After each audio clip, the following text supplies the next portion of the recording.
कि भाजपा जात पात और धर्म के नाम पर लोगों को लड़ाकर वोट लेती है। इसको आप किस नजर से देखते हैं? भाजपा जात पात की राजनीति नहीं करती है। भाजपा जो है आम आवाम के लिए राजनीति करती है।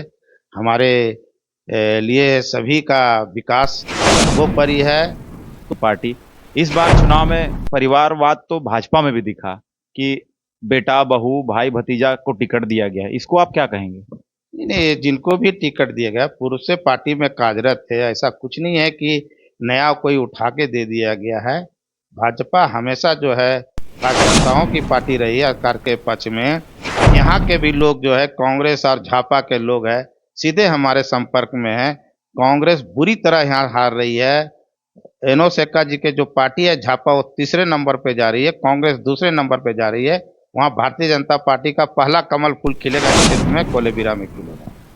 भूषण बाड़ा की नैया डूब चुकी है। भूषण बाड़ा को लोग नकार चुके हैं। भूषण बाड़ा जहां बैठक करते हैं वहां देखे होंगे 600 कुर्सी रहता है तो 500 कुर्सी लग के खाली रहता है। तो भूषण बाड़ा समझ चुके हैं कि उनकी नैया डूब चुकी है। वो तीसरे नंबर पर जा रहे हैं सिमडेगा में। विधानसभा चुनाव महज मात्र 6 दिन बाकी है। ऐसे में भारतीय जनता पार्टी लगातार अपनी चुनावी तैयारी में जुट चुकी है। जोर शोर के साथ चुनाव की रणनीति के साथ मैदान में कूदे हैं। इसी बीच हमारे साथ बातचीत के लिए सिमडेगा जिला के प्रभारी बबन गुप्ता हैं। ये पूरे सिमडेगा विधानसभा को एक चुनौती के रूप में देख रहे हैं और इनका क्या कुछ रणनीति के साथ काम कर रहे हैं, क्या कुछ तैयारी है, इनसे हम जानते हैं। नमस्कार, मैं विकास और आप देख रहे हैं सिमडेगा समाचार। सबसे पहले तो हमारे चैनल में आपका स्वागत। धन्यवाद सर। बबन जी, ये बताएं कि भाजपा 5 सालों से महज 285 वोटों के आंकड़े से यहां पर पिछड़ गई थी। इस बार कौन सा ऐसा चमत्कार और कौन सी रणनीति के साथ आप मैदान में उतरे हैं कि जीत हासिल होगी? देखिए, लास्ट टाइम में जो 200 वोट से हम लोग हारे हैं, एक षड्यंत्र के तहत हारे हैं। और इस बार वो गलती हम लोग नहीं कर रहे हैं। भारतीय जनता पार्टी बूथ स्तर तक पहुंच चुकी है और हमारा कार्यकर्ता बूथ स्तर तक का कड़ी मेहनत कर रहे हैं।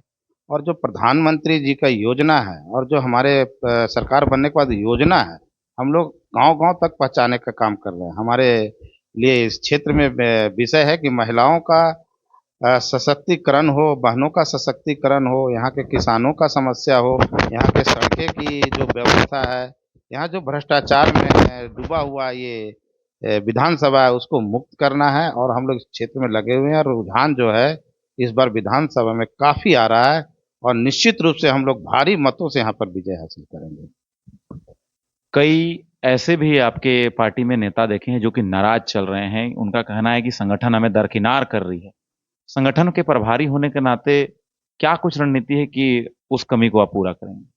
देखिए, ऐसा कुछ भी नहीं है, कोई नाराज नहीं चल रहा है। थोड़ा बहुत घर में अपनापन में थोड़ा बहुत कुछ होता है, उसको हम मिलके मना लेंगे। ऐसा कोई नाराजगी नहीं है, बल्कि हमारे साथ कम से कम झापा और कांग्रेस के दर्जनों ऐसे नेता जो है उनसे नाराज होकर के हमसे संपर्क में, सीधे संपर्क में हमसे हैं। और दर्जनों ऐसा नेता है, कांग्रेस के बड़े नेता दर्जनों है सिमडेगा विधानसभा के, जो हमारे साथ संपर्क में, और झापा का भी लोग हमारे साथ संपर्क में है। उन लोग इस भूल में ना रहे कि ऐसा कुछ हो जाने वाला है। इस बार जो है भाजपा जो है भारी मतों से विजय होगी और उनके नेता को भी हम लोग सम्मान दे रहे हैं। और निश्चित रूप से उनके लोग भी भाजपा के प्रति आकर्षित है और कमल फूल पर भी इस बार बटन दबेगा। लगातार विपक्ष हमलावर है। उनका कहना है कि भाजपा जात पात और धर्म के नाम पर लोगों को लड़ाकर वोट लेती है। इसको आप किस नजर से देखते हैं? भाजपा जात पात की राजनीति नहीं करती है। भाजपा जो है आम आवाम के लिए राजनीति करती है। हमारे लिए सभी का विकास सर्वोपरि है। तो उसको हम लोग देखते हैं। ये जो बोलने वाले हैं ये खुद जो है बांग्लादेशियों से समर्थन के चक्कर में, वोट की राजनीति के चक्कर में हमारी आदिवासी बहनों माताओं के ऊपर जो अत्याचार कर रहे हैं, इससे मुक्ति के लिए इस क्षेत्र में, इस विधानसभा में भाजपा का जीत निश्चित है। लगातार देश के प्रधानमंत्री भी परिवारवाद पर हमलावर रहते हैं कि एक ही परिवार की पार्टी। इस बार चुनाव में परिवारवाद तो भाजपा में भी दिखा कि बेटा बहू भाई भतीजा को टिकट दिया गया है। इसको आप क्या कहेंगे? नहीं नहीं, जिनको भी टिकट दिया गया पूर्व से पार्टी में कार्यरत थे। ऐसा कुछ नहीं है कि नया कोई उठा के दे दिया गया है। भाजपा हमेशा जो है कार्यकर्ताओं की पार्टी रही है। कार्यकर्ताओं का जो आदेश होता है उसको सर्वोपरि मानते हैं। भाजपा हमेशा कार्यकर्ताओं का सम्मान करती है। एक बूथ स्तर का भी कार्यकर्ता विधानसभा का चुनाव लड़ सकते हैं। श्रद्धानंद बेसरा जी पार्टी में, दल में अभी किसी पद में नहीं है, लेकिन उनको हम लोग विधानसभा का प्रत्याशी बनाया है। ये होती है भाजपा की, कार्यकर्ताओं का सम्मान करती है और कार्यकर्ताओं के लिए पार्टी खड़ी है। कोलेबिरा में आजादी के 76 सालों तक कमल नहीं खिला है। क्या इस बार इतिहास बदलेगा या फिर इतिहास दोहराएगी? कोलेबिरा में निश्चित रूप से इतिहास बदलेगा और सबसे पहला रिजल्ट कोलेबिरा का आएगा भाजपा के पक्ष में। यहाँ के भी लोग जो है कांग्रेस और झापा के लोग हैं, सीधे हमारे संपर्क में हैं। कांग्रेस बुरी तरह यहाँ हार रही है। एनो शेखा जी के जो पार्टी है झापा, वो तीसरे नंबर पे जा रही है, कांग्रेस दूसरे नंबर पे जा रही है।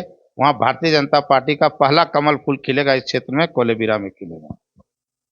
झारखंड पार्टी को लगातार भाजपा की बी टीम कह रही है कांग्रेस, और लगातार क्षेत्र में भी प्रचार किया जा रहा है कि वो भाजपा को समर्थन के लिए वोट को काटने के लिए उठा है।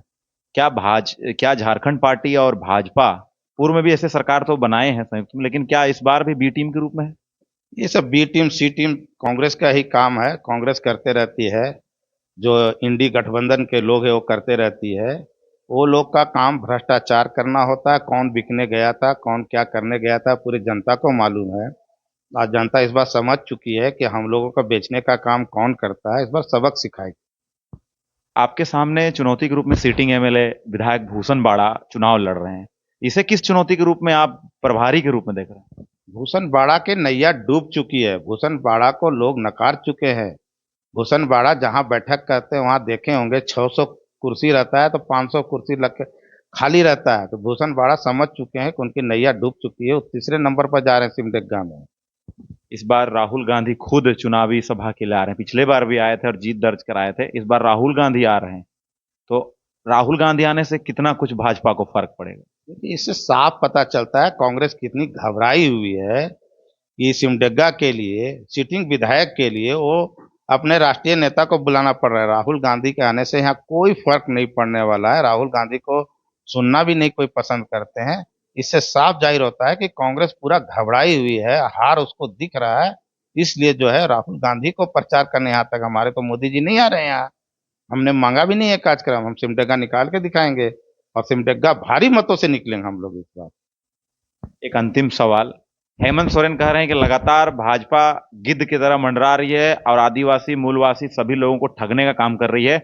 ओबीसी का आरक्षण हमने दे दिया था, उसे रोक दिया। सरना धर्म कोड को हमने पारित कर दिया था, जिसे रोक दिया। और 1932 खतियान आधारित हमने भी स्थानीय नीति बनाया था, उसको भी रोक दिया। ये उनका कहना है, इसको आप क्या कहेंगे? हेमंत सरकार का काम इंडी गठबंधन के अंदर वो घुसा हुआ है और सिर्फ झूठ बोलना उनका काम रह गया है। वो झूठ बोल करके, भ्रष्टाचार करके अपनी सरकार चला रहे हैं। लेकिन इस बार उनकी सरकार, इन बातों से कुछ नहीं होने वाला है। सरकार बचने वाला नहीं है। इस बार झारखंड में भारतीय जनता पार्टी की सरकार पूर्ण बहुमत की बनी। ये थे भारतीय जनता पार्टी के सिमडेगा प्रभारी बबन गुप्ता जी, जिनसे बात की। इनका कहना है कि हम दोनों सीट निकाल रहे हैं। अब तो आने वाला 13 तारीख को जनता बताएगी और 23 तारीख को रिजल्ट बताएगा कि क्या इन्हें सचमुच आशीर्वाद मिला या फिर इन्हें हार का सामना करना पड़ा। धन्यवाद।